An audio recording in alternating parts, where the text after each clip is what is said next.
Okay, well, 5 o'clock. Good evening, everybody. As you heard, I'm Richard Barron. I'm currently the Chief Operating Officer for ScotWays. Yes, that does mean I am the ScotWays crew.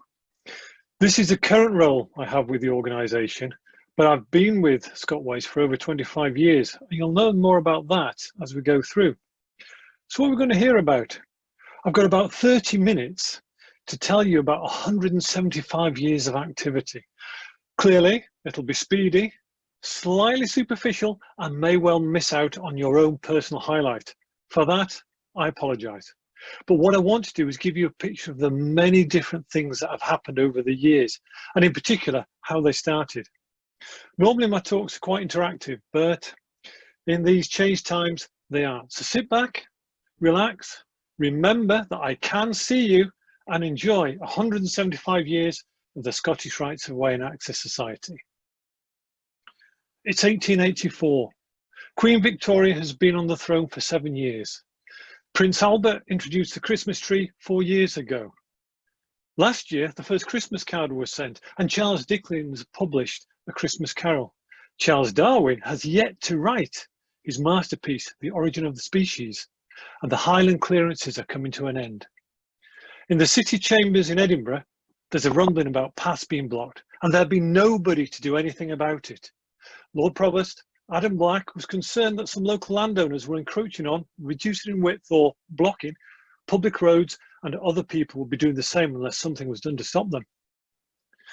He called a meeting on the 18th of November 1844 at the council chambers. Over 31 people attended, with councillors, bailies, Lord Provost, advocates and more. The purpose of the meeting was to consider the expedience of calling a public meeting for the formation of an association to protect the public's rights of access. All those present agreed, and a committee was established. They created a constitution, and this was submitted to Mr. Rutherford, who was a lawyer, for his opinion.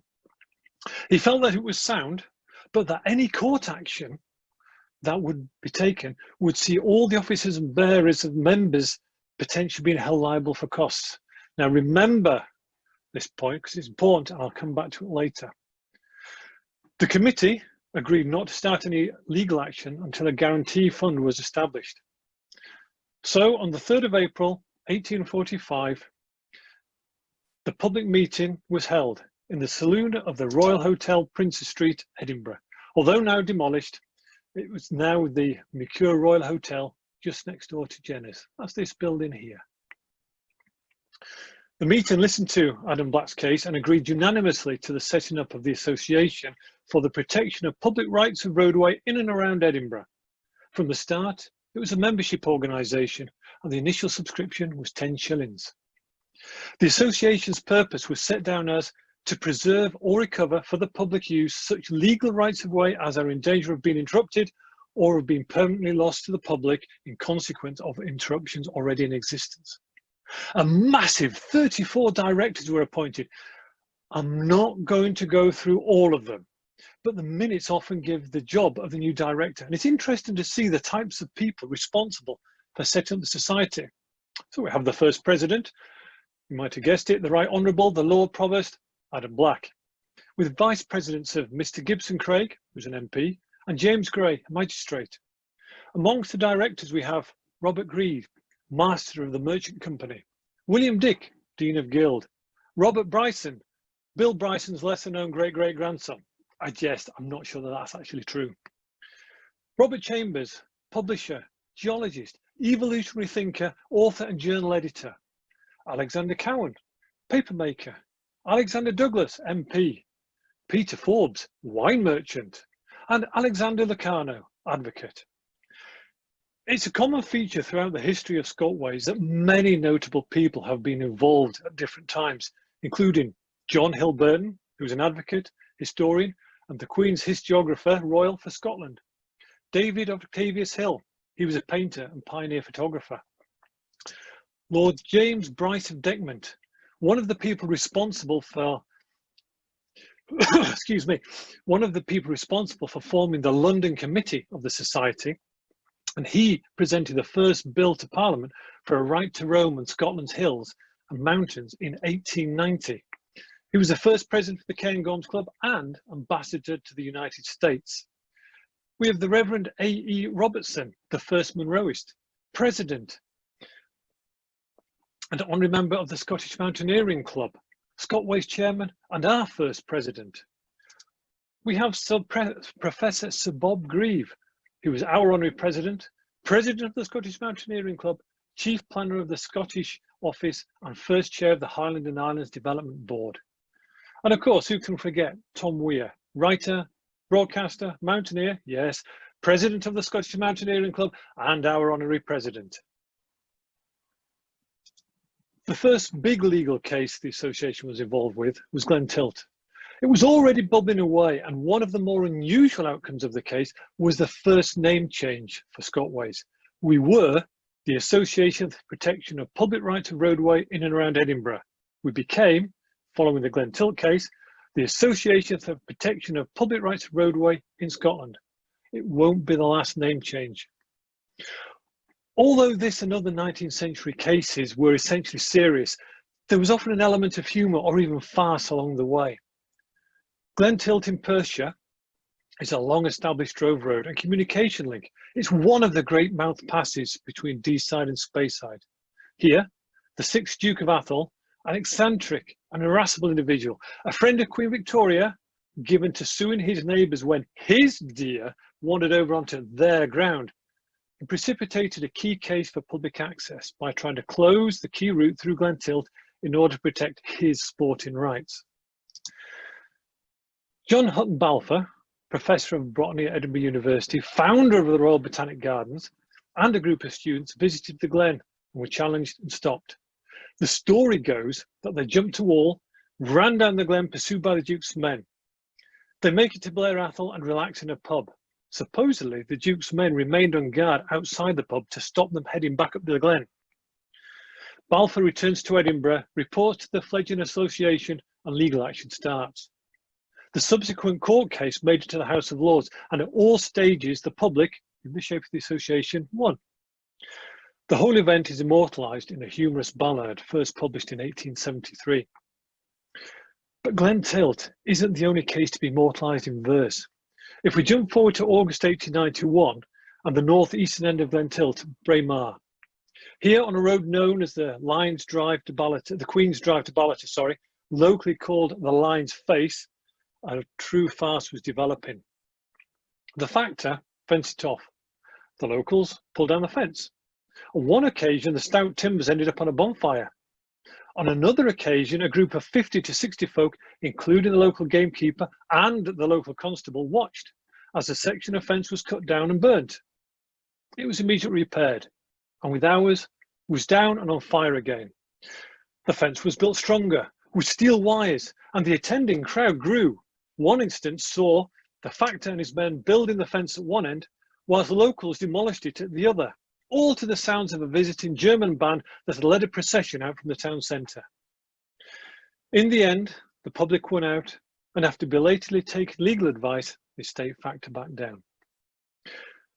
Let's head back to 1884 and the first major organisational change for ScotWays. In April 1884, the association transformed into a new limited company, the Scottish Rights of Way and Recreation Society.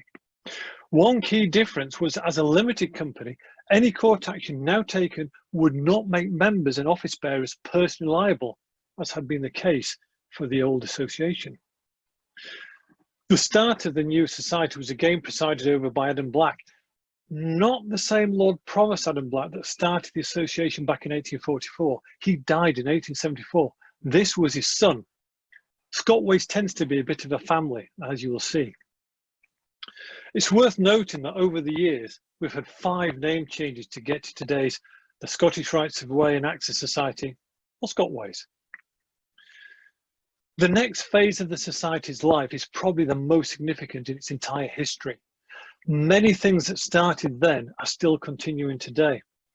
For example, the first legal case for the new society was Glendall, which ran from about 1883 to 1888. It's another famous Cairngorm route that the owner tried to block. It again ended up in the House of Lords with the public in the form of the society once again winning at all levels. but the win came at a cost. It all but bankrupted the society. But it also promoted a push by them to make local authorities responsible for rights of way. And this happened in the Local Government Scotland Act of 1894, the wording of which, excuse me, requires local authorities to look after rights of way. It's identical to the wording in the Land Reform Scotland Act 2003, which requires local authorities to protect the new rights of way. Oh, sorry, they're not the new rights of way, the new rights of access.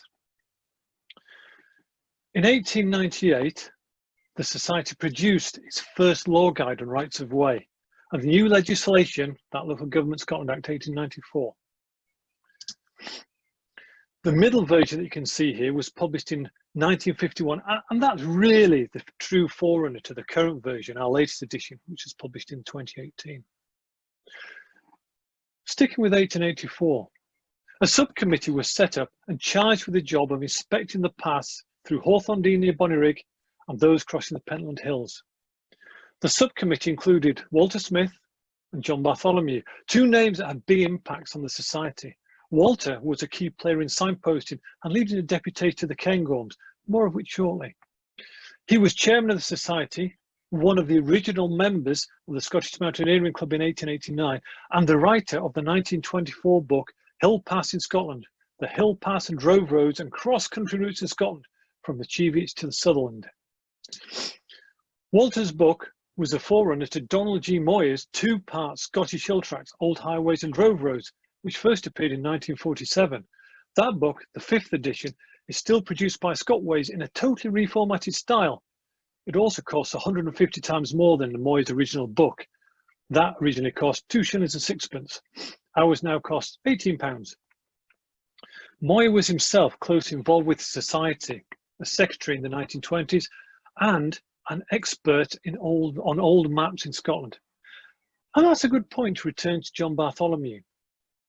John was from the Cartographic Bartholomews, and he started a link between the Bartholomew family and the society that lasted until the death of a different John Bartholomew in 2008, who, at that time, was our honorary president. The Bartholomew mapping influence was felt throughout the society, and it started with the guidebook, The Pentland Hills, Paths and Passes of 1885. The subcommittee that I mentioned led to the production of the Society's first guidebook, and it included in the back a map of the Pentland Hills. You can tell when you've not quite gone forward enough in your slides. That'll be this one I'm talking about. This was a map produced by John Bartholomew specifically for the book. Subsequent editions of this map went on to sell in their own right, long after the guidebook had stopped being published. This 1885 map that you're looking at now may well have been the first map that highlighted rights of way anywhere in Scotland. Bartholomew work went on to be featured on society membership cards, leaflets, and area rights of way maps for many years. Unlike south of the border, there's no requirement for a definitive map of rights of way in Scotland, as the necessary provisions of the National Park and Access to the Countryside Act from 1949 didn't apply here. In the 1960s, the Society used a set of old 1-inch OS maps to record all the rights of way that they knew about. In due course, this was replaced by a 1 to 50,000 scale version. During the 1970s, the Society pressed the infant Countryside Commission for Scotland to get local authorities to make up their own maps of rights of way. And in the early 1990s, they went a stage further. They started a project to create the first national digital record of rights of way in Scotland. That's where my association with ScotWays started. I was the first project officer and the first full-time member of staff. After 6 years of touring all the local authority offices in Scotland, I and my volunteer team had created CROW, the Catalogue of Rights of Way. 6 years later, all those routes had been surveyed by volunteers led by Judith Lewis and Alistair Lawson. CROW consisted of a series of maps showing the lines of rights of way, but unlike the earlier maps, each route was numbered, and a route information sheet was produced of all the information for that route and was held on a computer. Since then, CROW has gone through a number of changes. The first big one was when ScotWays got its own Geographic Information System, GIS. In the beginning, Scottish Natural Heritage looked after all the digital maps, and ScotWays looked after all the route information sheets that had been created for each one. Why? That's what technology and finances at the time necessitated. With the arrival of GIS, ScotWays started looking after the whole document, but the two parts, maps and route information sheets, remained stored in different systems. This changed last year with the start of our Atlas project. Now the maps and the route information sheets have been brought together, along with our signpost and inquiry management systems. Eventually, parts of this will be accessible from our website, but you may not be surprised to hear that the virus has slowed down the progress of this piece of work. One final thing to mention that is map orientated is our Heritage Pass project. This is an incredibly simple concept. Scotland has seen many different groups of people come and grow across the ages. They've all had one thing in common: travel. Be it for trade or war, moving across the country has always been important. Every path and trail has a story to tell, but how to tell it? The Heritage Pass project started in 2007, led by Neil Ramsey, who researched route history, collected relevant photos, put the whole mix together onto a website. The website uses the historical mapping held by the National Library of Scotland. Yes, there's Bartholomew map in there too, as a backdrop for each route. The map then leads to both historical and what it's like today for those routes. And along with photographs, it may be one of the most popular things that we have ever done as a society. As well as the first Rights of Way map, that guidebook that the first subcommittee to Hawthorne Dean and the Pennland Hills also led to our first signpost going up, Hawthorne Dean back and Roslin Glen to Poulton. It was the first path to be signed. And here our very first 5 signposts went up. They were authorised by the board in May 1885. Next came the routes across the Pentlands and around 30 signs. Interestingly, once the routes had been signed, the society sent each landowner a copy of the guidebook that we'd produced. The society's next signposting adventure was a 5-day tour around the Cairngorms, starting in Forfar and finishing in Canusie. The team, or deputation, collected signposts that had been sent ahead by rail and installed them with the help of contractors as they went. Walter Smith was part of the group and he produced a very detailed report. Using his report of the events, we're planning to hold a virtual reenactment of this as a replacement for our cancelled anniversary walks programme.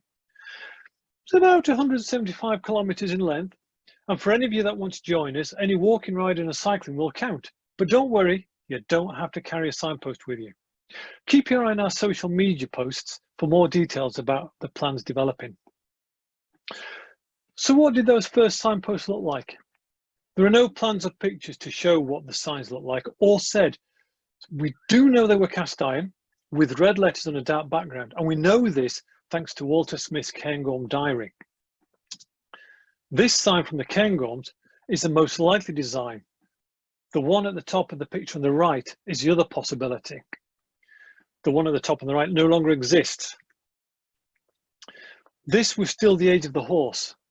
Cycles were increasing in popularity, but the growth of the motor car was what really brought first proper signpost legislation in the early part of the 20th century. Faster cars required signs that were easy to read at speed. Rights of way are covered by roads legislation, so the ScotWays style of sign has changed to mimic the different regulations as they came along. Prior to World War II, signs tended to be square, bolted centrally onto a post. The letters white on a black background. After World War II, the design changed to be a pointing finger style with white letters on a green background. It's worth noting that all our signs had been taken down at the start of the World War II, and although most went back up, some invariably didn't. Pre-World War II signs seem to have come from the Royal Label Factory, Stratford upon Avon, with the cost for a sign and pole shown as £2, no shillings and sixpence. That's £183 in today's money. And they weighed in at 112 pounds, that's 8 stones or 50 kilograms. The current design stems from a 1964 regulations, which were the biggest change to UK signposting ever. They followed the reports of the Maybury, Anderson and Walboys committees on signposting. Today, with over 3,500 signs, which thanks to projects such as our 150th anniversary signposting project and its follow-up Signs Across Scotland, were led by another indefatigable ScotWays person, Alistair Lawson. Another family link there. Alistair took over the work that his father had been doing on signposting. As field officer, Alistair managed a band of volunteers who kept an eye on our signs. Volunteers are still watching over our signs today, managed by our current field officer, Karen Inkster. With that, my talk ends. But before stopping, I must say, keep an eye on our social media website for more on our restructured anniversary activities, or to buy copies of Scottish Hill Tracks or our Low Guide, or even to join us. I hope you've enjoyed this very speedy journey through our history. I must give thanks to the many people that have helped, knowingly or otherwise, with this talk. Contrary to popular belief, I've not personally supervised all 175 years of our history. I've only been able to give you this insight due to the tenacity of people past and present in researching, recording and preserving our history. Thanks to Joanna and her team for enabling me to give you this talk, for having an amazing map library, and in enabling us to celebrate our 175th anniversary.